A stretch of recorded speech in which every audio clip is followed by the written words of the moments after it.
Ow, Blaise, you hit me. How dare Hello. you? Hey there. We're back from Christmas, We're back. but this is probably going to be But nobody's going to know. sharing a long time. One thing I want to do right off the beginning is let our folks out there, our listeners, know this is also available on YouTube.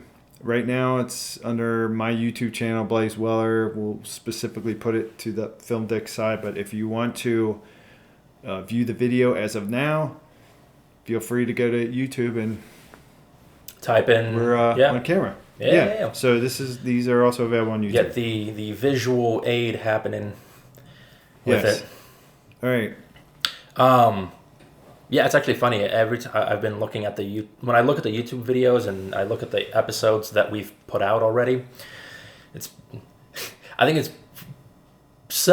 people might catch on to it and see it. It's not exactly, what's the word I'm looking for? Coherent? No, not chronically aligned. Yeah. We don't even. It doesn't matter. I'm looking at it and I have short hair, long hair, and then a beard, and I'm like, that's hilarious. We're not worried about continuity we don't care on our podcast. Because it takes time to put this shit together. So Yes. Look, I'm dressed in costume. This is costume. This isn't my normal wear. We'll call it a costume. We'll call it a costume. Kind of like it, but I did it for Harry Dean Stanton and his tiny little wardrobe, which is kind of cool. One part of the film. You want the simpler the better, man. Just jump right in, or yeah, let's kick this off. So yeah, this episode's movie is Lucky, directed by John Carroll Lynch. No relations to David Lynch, though. Weird. Incorrect. What is there? It's his brother. Oh, son of a bitch! I didn't see. I tried. Students, viewers, do your homework. Ray certainly is not going to do his homework. homework. I'm going to be honest. I Googled the movie, and I was like, okay, I clicked on the director's name, and it didn't do an immediate, It's all good. Okay, so apparently they're related. But I know that brother. I know John. I have seen him somewhere before. They said his big kind of breakthrough, if you want to call it, was on Fargo. And I'm assuming the original Fargo. He killed it. And I have seen him definitely in other movies before. Something on there labeled him or called him a character actor, which I think that's probably what I've seen him before. He's done plenty. But yeah, directed by John Carroll Lynch, starring his actor and director brother David Lynch as one of the characters in the film. Yes, it's one of my favorite parts of it. Also, this is John Carroll Lynch's directorial debut. Yeah. Debut. Yeah, you know what? Actually, this was probably the first time I had heard David Lynch actually speak, and I swear to God, I've heard him on something before. I've never. I'm still astounded at your lack of film history and filmic knowledge. And people are at the listen to the show, some of the things they say, and I'm like, I don't know how. I know that he's, trained in theater, but I don't give a shit. You still should have gotten the basics of film. But then we wouldn't get this reaction out of you because it's a lot more fun to be I didn't know that. David Lynch. We're going to talk about his acting. I know David Lynch, his directorial works. Yeah. I don't know too much about his acting stuff. He stars in a lot of his stuff, but he's been in. He's got a unique voice, and I've heard that somewhere before. Yeah. So that was neat from you. We'll definitely talk about that. Do you want to just jump into it? Yeah. So Lucky stars Harry Dean Stanton, Kentucky boy, West Irving, Good Kentucky. job. You did. Yeah, I did. I did. Yeah, I did. Fellow Kentuckian. So I guess we should say it now. So this was, I'm pretty sure, his last movie because he did something else. I don't know if they completed it, but apparently I know he saw parts of this film, but he didn't even get to see the finished full product, and he didn't go to the debut of it. Yeah, he died. It was the same month. He passed away on September 15th. The movie came out the 29th, I believe, of 2017. Yeah, So it's within the same super month. cool aspect of this for everyone to know. This is his final finished product, Yeah. and even he didn't get to see it, but he knew. He knew because for several reasons, and we'll talk about some of that. Which adds on to like the whole like what the movie deals with, and then in real life you find out which would have been interesting to like be there and observe him and talk to him about. Oh my God! What they're filming about, Absolutely. but also what he was at the end of his life as well. He was at that age. Yes. Was he prepared? Was he all that stuff? So yeah. Well, according to a bunch of stuff I read, he was prepared, and it doesn't directly follow his life, but there's definitely correlations and segments that are even ripped off of him. Mm-hmm. But okay, so I'm going to reel it back to the actual movie itself. It deals with this aged gentleman named, they call him Lucky. We never actually get a real name. And he is kind of, again, he's at that stage of life where he's an elderly gentleman, yet the way they phrased that on the internet was like he's outlived all of his like contemporaries or like his friends. And don't ever bring up shit that's on the internet. I don't know. You know what I mean? Somebody else is like, we talked about that before. Like they're so off about even the narrative, etc. You just give your you saw. Mine. Yeah. But okay, so what it's like. Okay, so he's at that age. He's kind of where he's pretty much going to like, I'm not gonna say die any minute, but he's near death. Yeah. And it kind of just deals with his coming to, I guess coming to terms with it, acknowledging. Coming to terms with his mortality. His mortality, and it basically just follows him through his like everyday routines and his interactions with the people that he knows, and that like once again, it's a small town setting that we're dealing with. And that's a desert small town. There we go. Things about it too. And that's pretty much it. I mean, he doesn't die in the end, so it's not like that kind of movie. But like, it's the journey that he goes on. And one thing we should add to that: he's questioning. He's questioning at the end. He knows he's in the fourth quarter. Yeah, and he's questioning really everything. And the moments, I think, they just nailed it. John Carroll Lynch and the writer, they nailed these different moments where he's questioning, mm-hmm. he's pissed off about some things, and we'll get into that too. Mm-hmm. So yeah. Well, that's pretty much the story. And so before we get into it, so I'm gonna do my like the con side of it. I had like the pros and the cons. I only had one con, and that will be for viewers. Like, yeah, I'd recommend watching this for sure. The only thing I see people kind of like being, I don't want to say bored, but it's like, if you're not paying attention to what the movie's trying to convey, it's like, oh, we're just following around an old man for like 3 days. Let me jump in there, even though I know you're going in a direction that's cool. The character arc we didn't talk about, as part of the story. How did you see? Can you describe the character arc in like a sentence or two? So the character arc is, he has one accident at home, and that's what kind of snowballs his questioning, and then his accepting at the end of like what happens inevitably to all of us. Yes. I would add to that. So I'm a story guy, writer, etc. And for writers out there, definitely, if we were to describe what this character is going through, or who he is, or how we establish him, he's curmudgeon-y. He's not. Yeah. He's not. He always goes to the dark side, and there's so many threads connected to that. He often goes to the dark side. He brings other people down. He levels things with truth, or what he thinks is the truth. But for the majority of it, it's negative. It's very negative. Very negative. And then his arc and how we develop this character, we'll get into like how the other characters are consistently and constantly trying to get him to see from a different angle or a different perspective, and he keeps cutting things with his truth. And many of them get upset with him, even though it's not overdone at all. It's I think it's beautifully woven because he has many moments within that where he's still a kind human being. He gives a shit about the community and the people that he's around, but even that, he's kind of standoffish. So I just wanted to put that out there because, we described it as a guy in his everyday life in a desert town, and it's definitely, this aspect is one of the most important parts of film. Yeah. Shoot. Cool. But no, that's really my con would be like that pacing. Because also they are...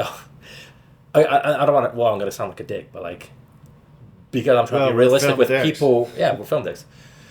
With people who, again, might not be... might not grasp, again, what the movie's trying to tell you. So you have this, like, elderly actors also, like, talking. So, like... The dialogue is not...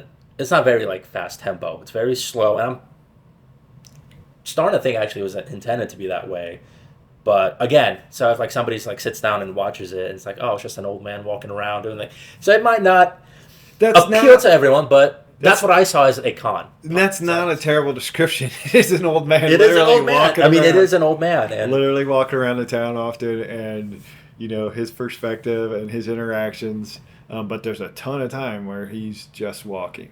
Walking. I love that stuff, and I think it's fresh compared to what has been happening, what we have been seeing, and we're both like we've become not anti-Marvel, but we're sick of the continual, everything is action-packed, explosive, but they're falling away from like good story threads.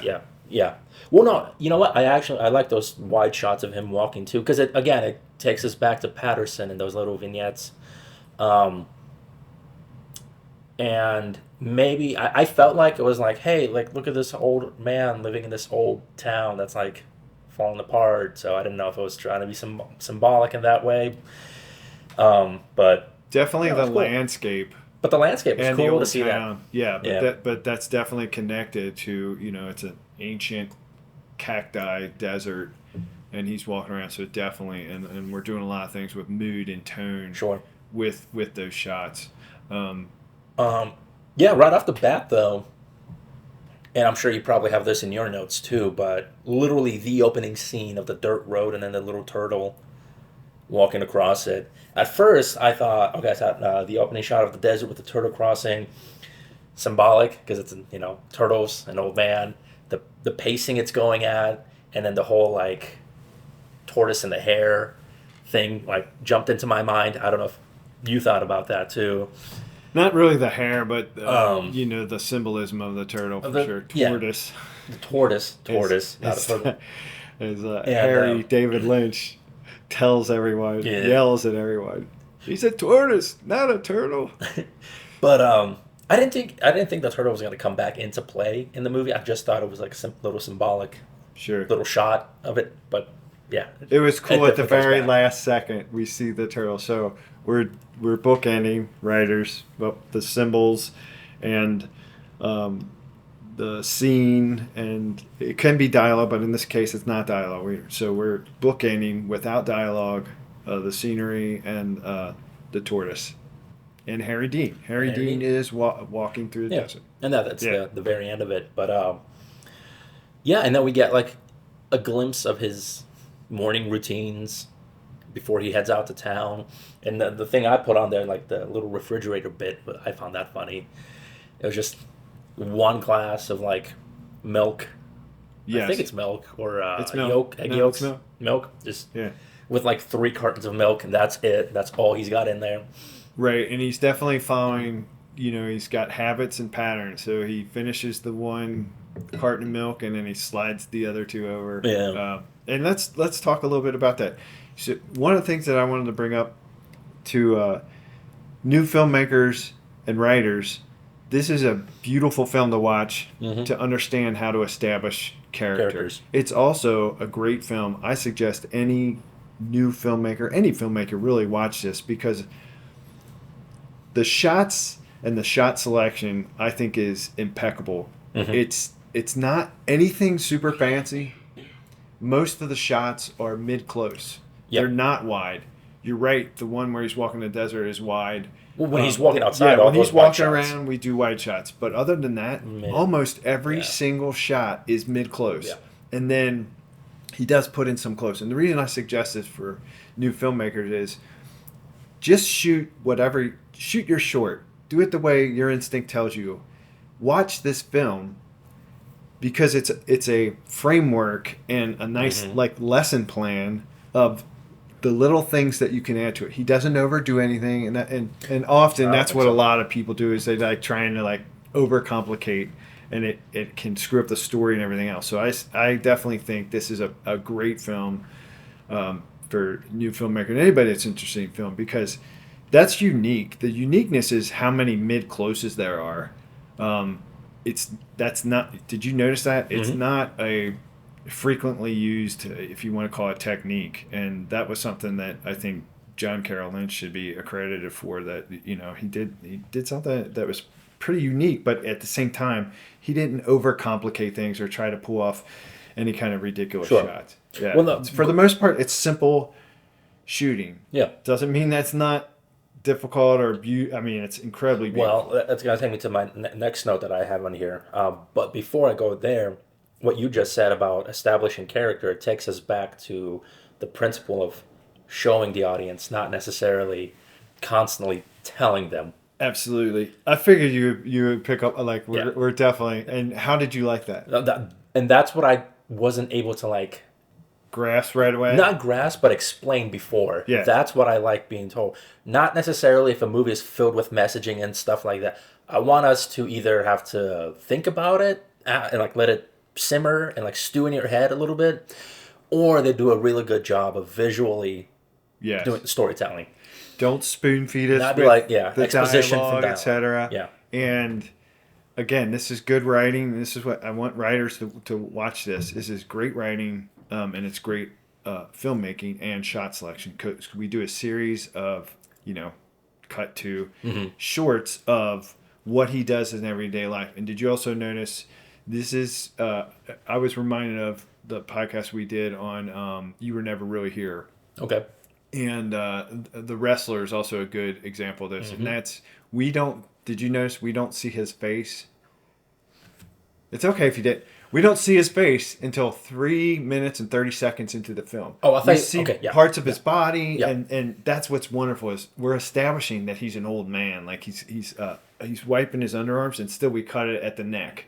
And he's wiping his underarm, and you can see his body is. Well, it's an old man body. It's an old man body. He's not necessarily falling apart, but we see that as the story continues to do. But like you said, he's doing his exercises. We see where he lives. The camera just moves around and shows us place, and also shows us what his routines are.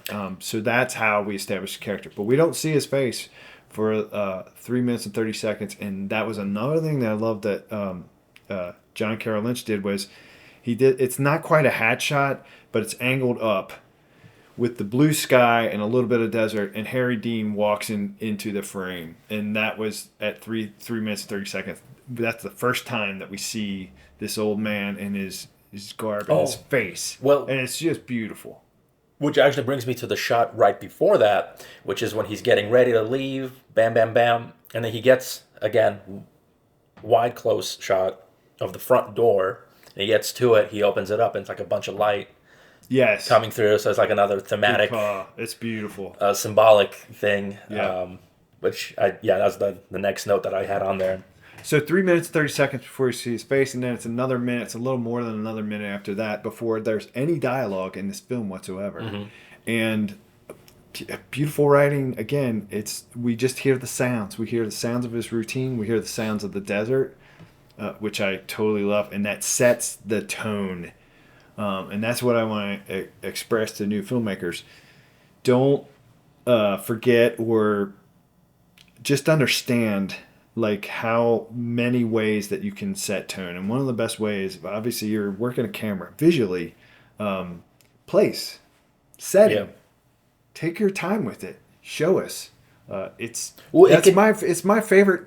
It's kind of the newer aspect of filmmaking, or that hasn't been done a lot. That's still fresh, and it's just something I noticed, watching this film, and that I loved. Well, it's like in places like that where you can afford to like go to like a little small town like this and shoot all this, like let it speak to you, right? Don't force anything. Just film your just shots. Don't go over the top with anything really, and it'll just do the job for you of what you're trying to convey. Yes, show you in tone, and then the ambient sound of the wind in the desert, and that says so much about this is an aging character, and you get that kind of feeling of, he's old, he's near the end. Mm-hmm. Yeah, and then they have this really good thread of which gets resolved in the end, but he keeps walking past certain places, and there's one in particular. Well, it's like a tunnel. You think it's like this weird fancy kind of arch or something, but they don't. They only do it like facing from the arch inside, facing him. Yeah, you don't know who he's talking to. So he just turns to the camera and just keeps yelling like, "Well, I'm not gonna." Yeah, you are. Wait, we're not restricting our name. It says cunts. I hate that word. I don't ever use the word, but it's appropriate. It's appropriate for the character. Again, writers, filmmakers, don't like tone down your. If it's appropriate, it's appropriate. I always say err on the side of subtlety. Don't be gratuitous. But it's perfect for him. Yeah. But Ray's right. It's one of the coolest parts of this film. We don't know what the hell he's doing or who he's talking to. Exactly. And there's a couple of threads where we don't know who is he talking to. But as he's walking around the town, this is a place that he goes past. I think it's threaded at least 3, probably 4 times, as he's passing this little archway. And there's something beyond it, and you hear noise, but he turns and either gives a growling look, and often he says, cunts, and then he walks on.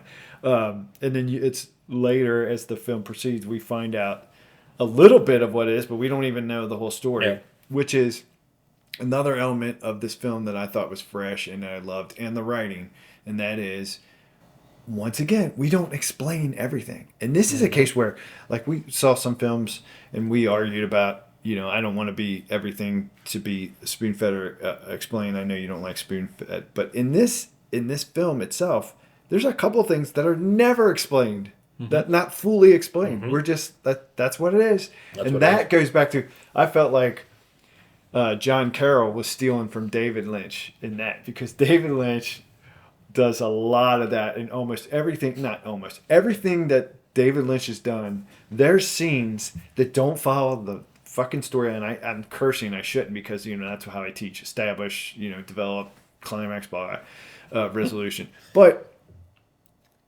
he breaks the rules, and it's wonderful. It's enjoyable for mentally, visually, if you can pull that off. But that's definitely one aspect that, and I saw there's a couple influences of David Lynch that John Carroll, either maybe they had a conversation. I kind of doubt that they did, but that he was influenced by. Well, you don't know. He's like, bro, what do I, do you mind if I? Well, here's one real cool thing about this film that I found out in like looking and reading all this stuff, and I was reading a lot about the writer, and David Lynch kept his mouth shut for the most part, which I love about it, because he's basically he's respecting his brother and the writer and the whole unit, but there's one moment that he came in, and we'll just talk about it later, but it's really cool, where he opened his mouth and made a suggestion, because there's a little bit of argument, so make sure that we bring that back up. Cool. We already talked about the small town feel and the just little vignette shots of the town and his daily. Basically, it's his daily routine / route every day that he goes about. Yes. And he goes from home to through the little town to the diner that he always goes to every morning to do his crossword puzzles, to then later on in the evening the bar where we meet the rest of the characters. But yeah. And occasionally to the grocery store. And the reason that I'm in what I'm saying, costume, is we saw in that first 3 minutes his wardrobe, he only has 2 shirts, and they're like a Western. They're not like this, but they're Western type shirts. And that also, but that's what he's wearing the whole time. His jeans, Western shirt, and his hat as he walks around. Yeah. So what are the things that really stuck out to you? Well, let's thread lines that were just presented and never explained. The red phone. Yep. That he's got. And at first I was like, is it just... It's funny because you're like, oh, he's an older gentleman. He's got the timey old phone that I don't even know what it's called. Like, you pick it up and the buttons are on the actual fucking phone. So like, oh, it's like an old phone. But then I'm like, oh, but it's like oddly just like really like red. So it was meant to like stand out. Right. So I'm like, okay, now we got a weird red phone. And he always picks it up and calls a number. And he talks to someone. We never hear another voice on the end of the line. Never hear the voice. It's just him talking. And I'm like, okay. And he does that a couple of times, and it actually does kind of get resolved towards the end. Not complete. I would say this is definitely an element that is... Well, which made me think... Go ahead. Was it something he was dealing with psychologically? It plays into like... Because at first I'm like... Okay, so my thought was like... Oh, he thinks he's... Not that he has dementia or anything like that, but he's using it as a way to... I was like, there's no way it's a... Because it's red, you would automatically... I was like, oh, there's no way it's like a phone line to hell. Like, he's not calling like... They're not doing that abstract where he's calling the devil or something like that. I don't think you're too far off with their intention. But he was calling somebody who is in the afterlife, I guess. Is that what you think is... I mean... It's not explained. It's not explained. It's up to the viewer to decide. And that's one thing I fucking love. And it's also kind of David Lynchian. But that's great that you said it. I felt like it was a direct line to God. Or, like you said, someone else that has passed on. You definitely get the feel of that. Mm-hmm. So it's like, it doesn't really matter. Like, we don't have to know. And it's so cool that they don't explain it, and they don't say like it's a brother of his or somebody, but he expresses love to that. And this is an important thread too, is his inability to open himself to that other perspective of like kindness and love. And all throughout this film, in the writing, other characters are trying to get him to kind of open up and also try to include him, and his dry, cutting truth that it is a truth, and they even have that in the dialogue where they're talking about the truth, but it's not the only truth, You can't handle the truth. And that's happening, but it is such a cool part of this film, and I think the viewers will love it. Yeah, no, I it was definitely something that really stood out to me. The reason I think it got resolved. You keep talking. I'm going to do another stupid thing. I've did this before, but oh my god, fucking furnace! I'm picking up in here, and I just got to keep going. All right. Well, the reason I think it got resolved is that towards the end of the movie, and this is after he's kind of gone through towards the end of his arc, he's already gone through the changes as a character. He calls that number again, but he keeps getting a dead, like a busy signal or like a dead signal. No, it doesn't. It just keeps ringing. It just keeps ringing. Which then I'm like, oh, hang on a minute. Then I went back. I'm like, okay, so that's how they resolved it. Apparently, whoever he was talking to, no longer there. Or that could have always been the case, but we never got the sound of it always ringing. You know what I mean? Yeah, but maybe I'm going too like out there with it. No, it's all right because you picked up on elements. I think it is that. And it's not meant to be explained. Just like in life, there's things that you can't explain everything. But it's also, he doesn't need to, because he does evolve. This is the character arc. Yeah. After he starts opening himself up and questioning his own perspective, he doesn't need the phone. He doesn't need to reach out. But the phone, at times you think it's a brother. or like a great friend, and he even says, my dear friend, or I just wanted to share this with you. And the stuff that he shares. Also, he's asking him questions about the crossword puzzle, about words. And those are obviously really important. Realism. I felt I got portend, it, but I was like a little like I was watching the scene. I'm like, oh, it's a little. But it's only that if you're like. But if you're paying attention to it, like. Or if you watch it again, you know what I mean, or you go back and read it. Because if not, just think about the experience of watching this film from beginning to end. Yeah. You're not gonna like. You might stop it, but you don't catch right away that it's pretty much on the nose of what we're talking about. Yeah. Well, the other thing actually, since we're talking about the color red, it's gonna jump again for a little bit further on in the film. Yeah, and you said the red phone. You're absolutely right. Another thread is red. Red. The color red. Because then, further down, there is a confrontation that happens in Evie's.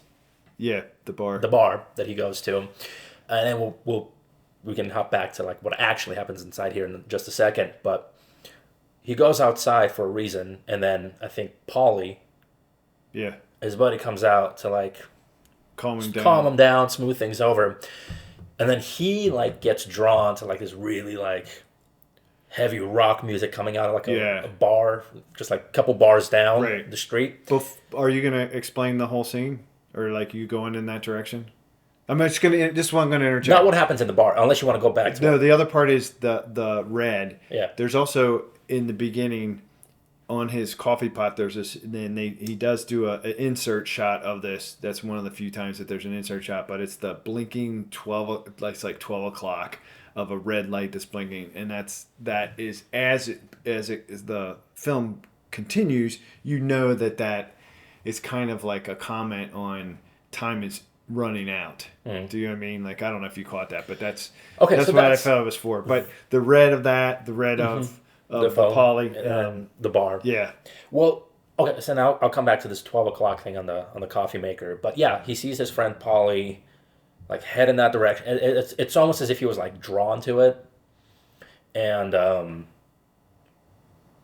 Paulie is. It's a really interesting. Very interesting, because then he heads in that direction. And like heads in, but like he heads in that direction while looking at Lucky this entire time, and then they pan the camera and like Lucky follows him down to the same bar through that like these red like kind of like open like little patio area, and they do like a side shot of him walking past all this like graffiti and stuff, and he goes through this door that's got the word exit on top of it, which is.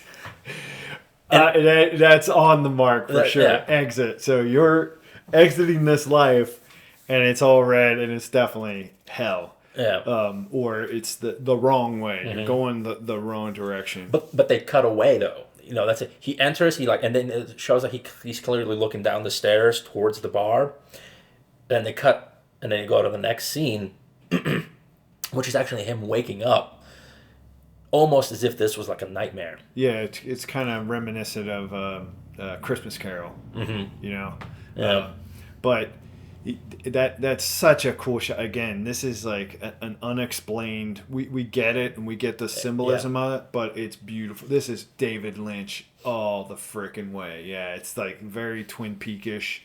And he's walking up... following the buddy, and the buddy has that real... It's the only time that Paulie has an ominous look on his face. Yeah. He's always kind, he's always sweet in the bar, and he's always trying to get Lucky to see the other side. And he's always understanding of Lucky, but Lucky was a total asshole in the bar and was coming out because he wanted to fight. Maybe we'll talk about that scene, but then they move to this, we'll say the hell, but he moves up past, and everything is a red filter, and you nailed it. He's up there, and the friend already went in, and he looks down, and his camera kind of angled up a little bit, but he's looking down, so that's clearly like the symbolism of it. And but at first I thought it was... Folks out there, if you like David Lynch, you gotta watch this film just to see these little things that are... If you like David Lynch, you'll like his brother, John Carroll Lynch.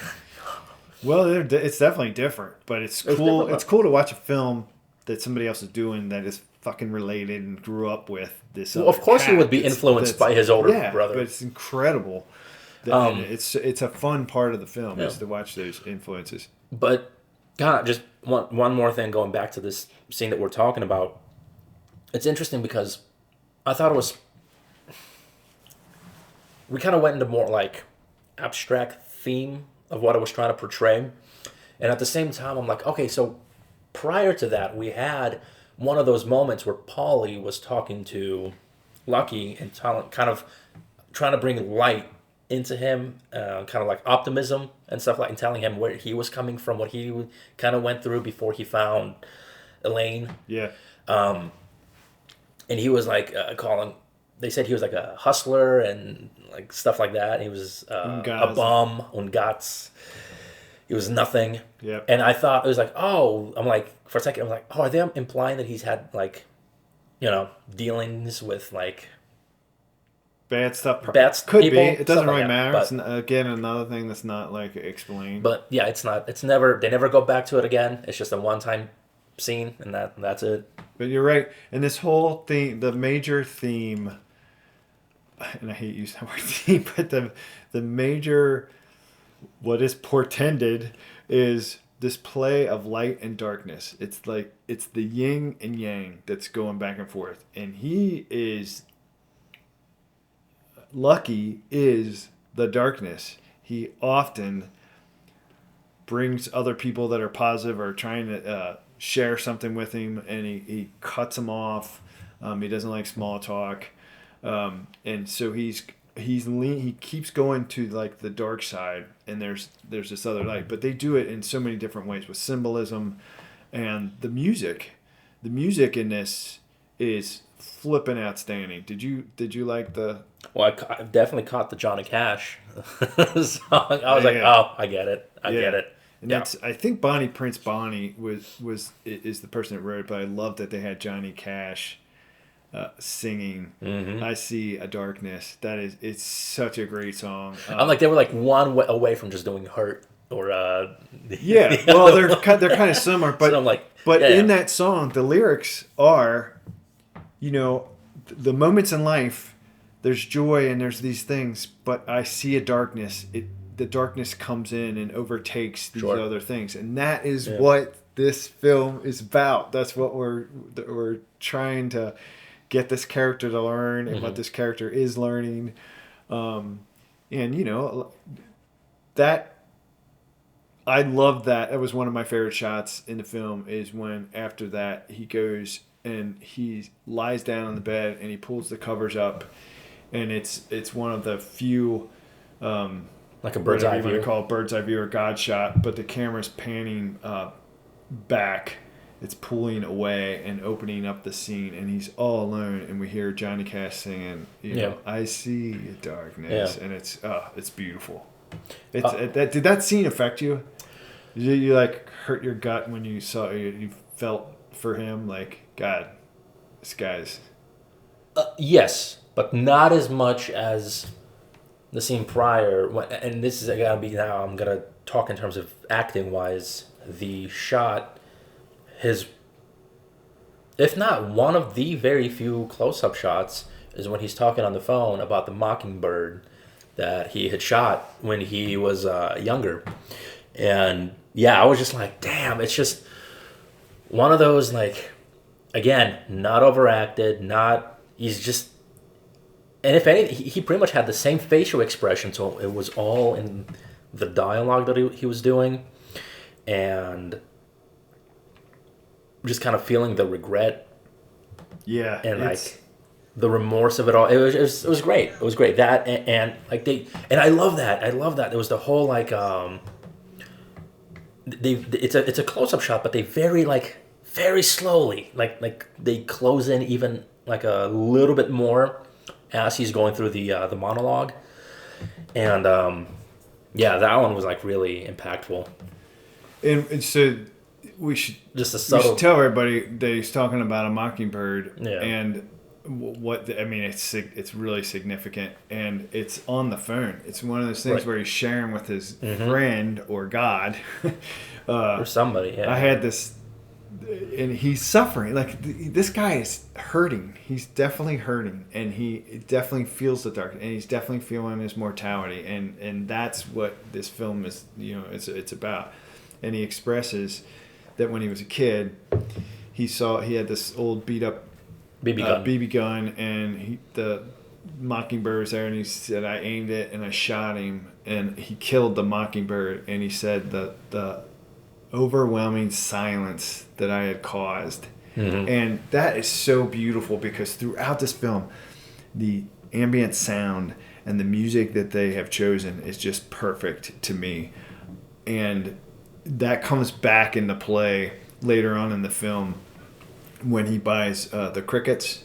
He goes to a pet shop and he buys a cricket, and I was totally brought back to that moment where he expresses, and Harry Deaton, Stanton's ability to act is just fucking incredible. We'll talk about the acting.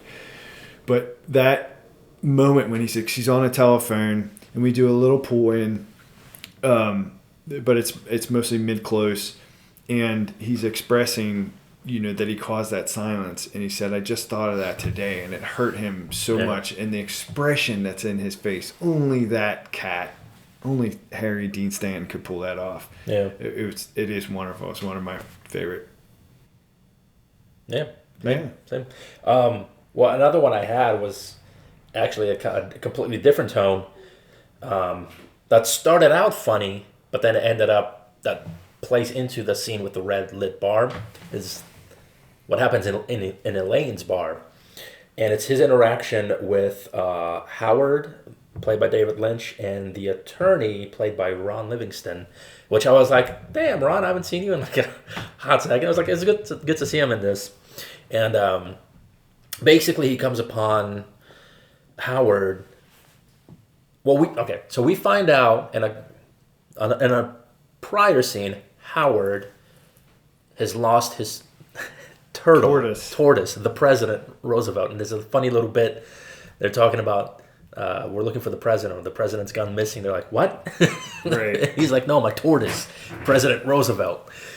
And we kind of see a similarity between Lucky and Howard, with the exception that Howard, like, Lucky has the phone, the tortoise is that Howard. And so we find out that he's accidentally, the turtle escaped. And cut to this scene in the bar that we come in. He comes upon Howard and an attorney, and he's like, what are you doing? He's like, well, I'm preparing for, when I die, I want everything to go to President Roosevelt. So it starts off in a humorous manner of like, and you can tell Lucky's like, what? He's like, didn't your tortoise go missing? Like, but you want to give him everything? So... And he jumps into action because he's like, I'm not going to let this fucking 2-bit lawyer take advantage of my friend. And you're right. Like, the change in tone, the change from humor to a serious, and then it goes from serious to, like, angry, and then everybody in the bar wants to kick his ass. This is also that Howard, David Lynch, and Lucky, their friendship... That's another thing where we make him human. We're not going over the top, because he definitely sticks up and takes care of Howard. He's the one that says, "Hey, man, like this is important to him. This is his his best friend is his tortoise," and that shows another side. It definitely develops Lucky, that character, because so often we see him, he's like standoffish, or he's mean or short with people. And then this quickly goes, south quick. So I didn't mean to interrupt. I just wanted to say that.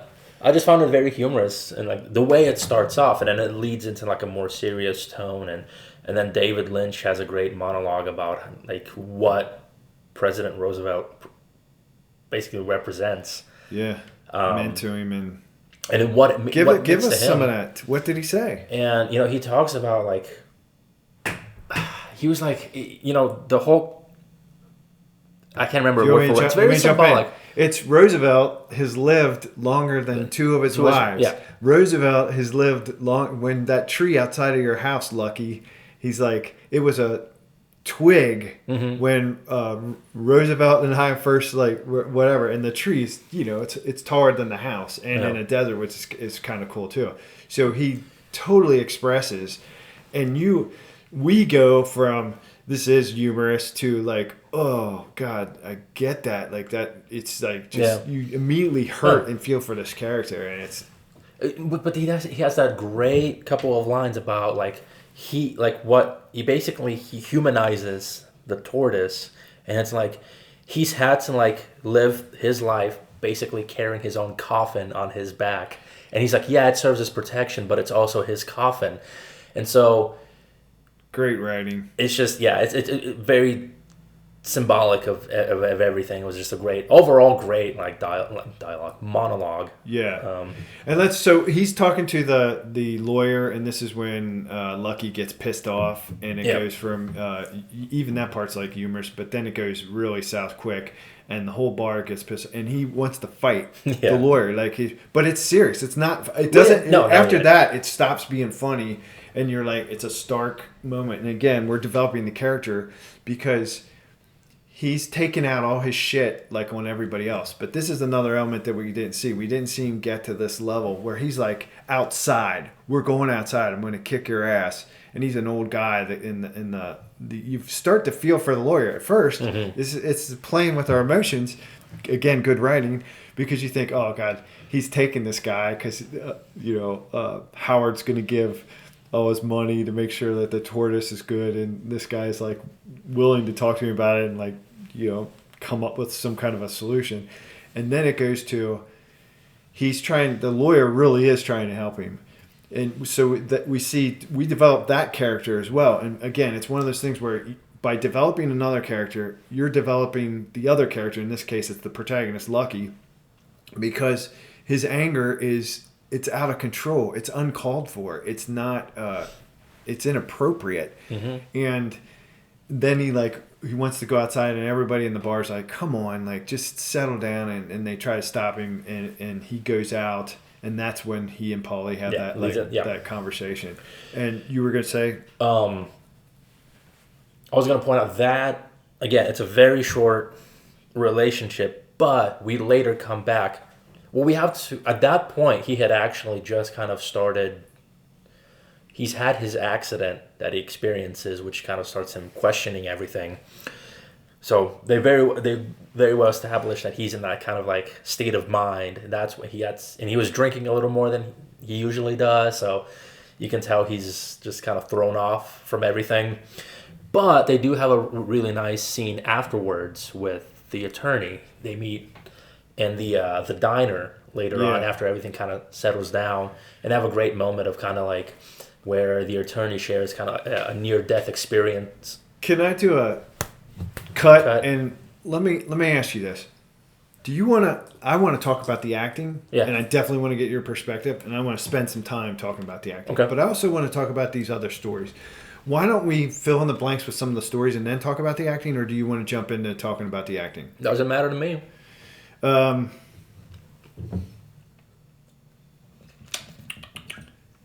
don't know. Let's do the stories. Okay, yeah.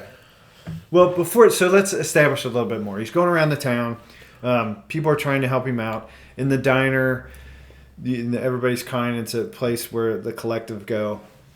And he goes to the diner, and he goes in there one day, and there's a homosexual couple, and they're all younger. They're sitting where he usually sits, and he gets disgusted, and he goes and he sits somewhere else.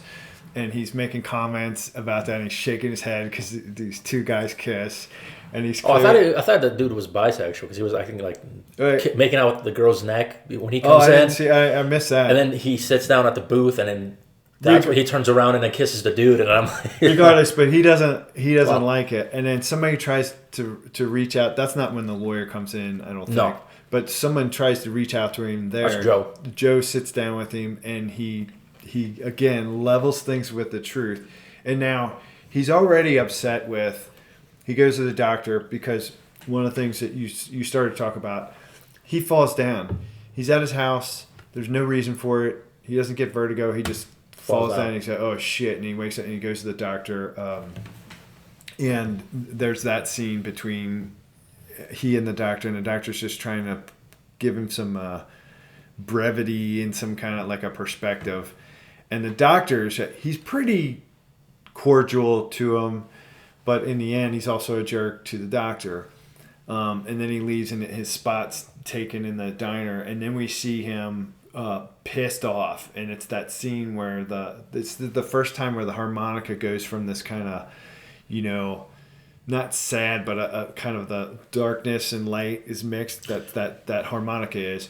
And this is where the harmonica picks up and goes picks up the tempo. And he's kicking the can, and the camera work there too is wonderful. It's like a wide and then a mid close where he's like kicking in his face comes in and gets a little closer to the face. But we see all these different emotions that are happening within Lucky, which I think is part of the entertainment aspect and like keeps us, because this character is being developed, from the beginning to the end. It's constantly, not constantly, but we're going through the different emotions that he's feeling.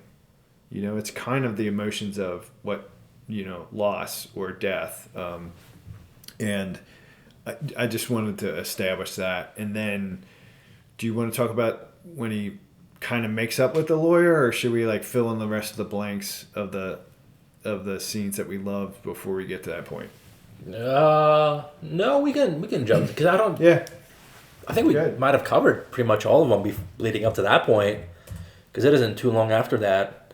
No, not really. So let me interject then, because one really important scene is when the wife or the girlfriend of Joe, the diner, comes to his house to check on him.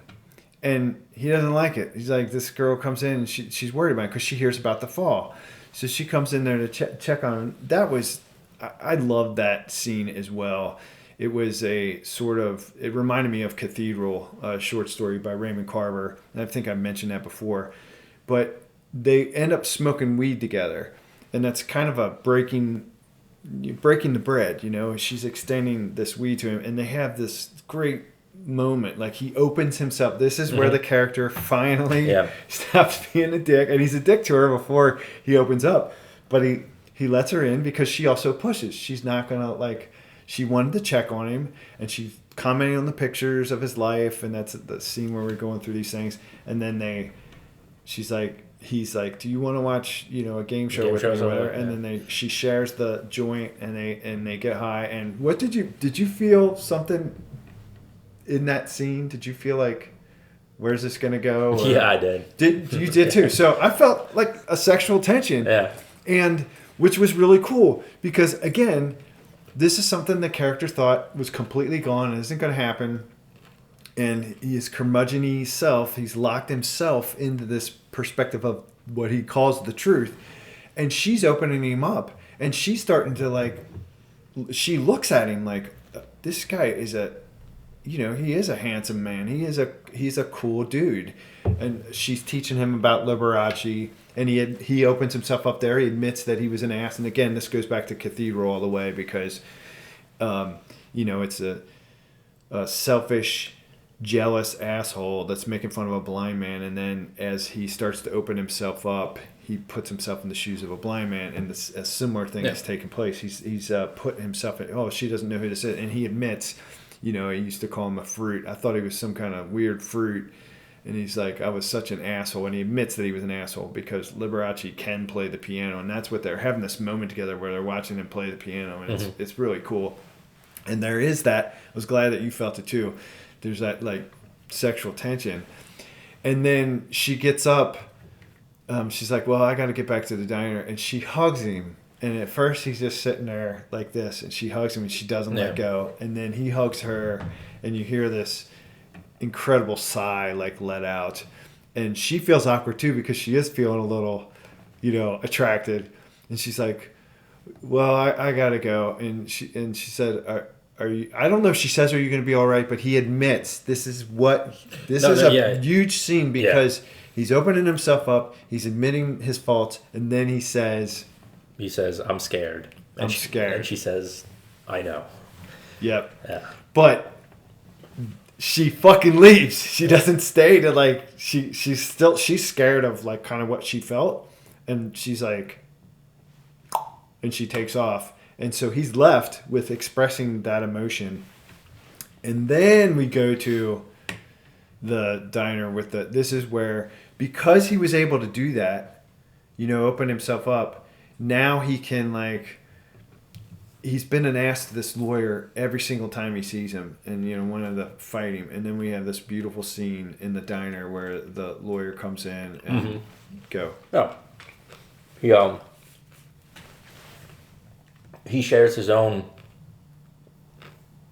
Well, it starts off by saying, he asks him how he's feeling or doing, and Lucky says fragile or something like that, and then he tells him he fell, and then the lawyer, I think actually his name is Rob. I think it might be Rob. He shares his own near-death experience that he had, and kind of how it put a perspective in his life, and then why he does like his profession after like so many years of doing this, and what value he sees in it.